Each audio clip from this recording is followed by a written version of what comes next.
Perkenalkan, nama saya Ibu Suharini, tapi sering dipanggil dengan Ibu Rini. Pertama, saya akan bercerita bagaimana perjalanan saya di Faras. Pertama, saya gabung di Faras karena waktu itu bapak saya keadaan sakit. Saya sudah mengobatkan kemana-mana, tapi tetap tidak ada perubahan. Dari hernia, vertigo, ada benjolan di paru-paru, dan masih banyak lagi penyakit yang lainnya. Ada 3 bulan saya terpaksa harus merawat di rumah sakit dan tidak ada perubahan, sehingga akhirnya saya menjadi sudah putus asa. Dan lewat Mbak Putu, teman waktu saya SMA, saya diperkenalkan dengan Faras.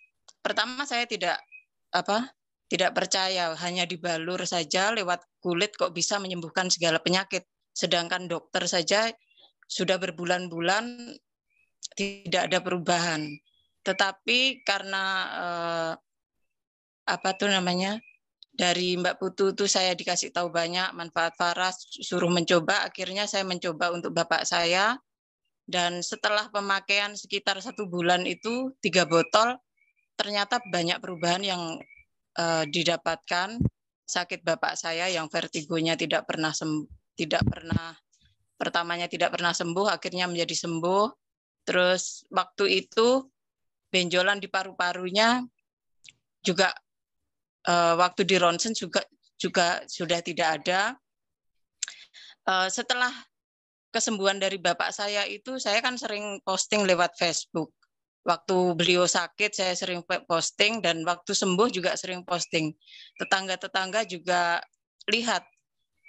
Yang pertamanya bapak saya itu sakit penyakitnya istilahnya rombongan, kok bisa sembuh hanya dengan minyak. Karena banyak pertanyaan, banyak gini, akhirnya saya ngasih tahu kepada mereka, ini loh minyak Faras ini yang menyembuhkan bapak saya.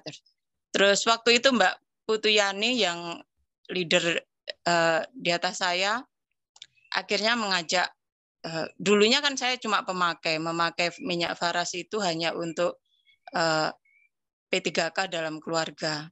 Tetapi oleh Mbak Putuyani disarankan, Mbak ikut aja jualan, kita ikut bisnis di Faras. Selain kita menjaga kesehatan keluarga kita, kita juga bisa dapat uang untuk kesejahteraan keluarga. Pertama saya waktu diajak gabung untuk bisnisnya itu agak ragu-ragu, karena apa? Pertama saya pikir minyaknya itu mahal, apalagi hidup di kampung di tempat saya ini, uang 300.000 itu lumayan mahal. Tetapi motivasi dari leader saya begitu luar biasa. Dia katakan, Mbak Rini aja kemarin dalam keadaan istilahnya ekonomi dalam keadaan jatuh aja masih membeli Faras kan untuk Bapak, untuk kesehatan Bapak. Nah, itu juga bisa berlaku untuk orang lain. Jadi nggak usah melihat harganya. Yang penting kita jalankan saja. Akhirnya dengan keraguan-raguan saya yang pertama itu, saya akhirnya berusaha memperkenalkan Faras kepada tetangga, kepada teman. Saya posting-posting di Facebook. Ternyata lewat postingan saya di Facebook itu banyak respon. Mereka nginbox, mereka bertanya, dan akhirnya secara tidak langsung saya menjadi penjual Faras. Saya terkenal di Facebook dan juga di lingkungan sini bahwa saya itu sebagai penjual Faras. Selain pertama saya ragu karena harganya, yang kedua saya itu pertama waktu diajak gabung untuk bisnis ini terkendala dengan modal juga, karena dipikir kalau di desa uang segitu ngumpulkan untuk pembelanjaan 1 poin 200, kalau waktu dulu 2.400.000 itu lumayan harus mengumpulkan uang. Tetapi karena tekad saya ingin memberi pelayanan lewat Faras untuk orang-orang yang memerlukan kesembuhan, dan juga untuk memperbaiki ekonomi, membantu keluarga, membantu suami untuk mendapatkan penghasilan. Akhirnya saya bertekad mengumpulkan sedikit-sedikit. Pertamanya saya nyicil dengan upline saya. Mbak, saya terus terang sama beliau, Mbak tolong saya terus terang untuk modal saya belum ada. Bagaimana kalau saya nyicil? Ternyata ya Mbak Rin, tapi ini hanya berlaku beberapa saat. Nanti Mbak Rin harus mandiri, harus istilahnya harus belanja sendiri. Dan akhirnya ternyata lewat lewat semangat yang diberikan oleh upline saya, lewat semangat yang diberikan Bu Yuni selaku upline juga memotivasi saya untuk tetap semangat di dalam Faras. Akhirnya saya bisa menjalankan bisnis ini lewat Faras dan kemarin bisa ikut ulang tahun Faras yang kelima yang luar biasa. Dan satu yang pernah masih saya ingat nasihat dari Bu Yuni, bahwa seorang penjual itu harus memiliki stok barang, karena stok barang itu merupakan nyawa dari sang penjual tadi.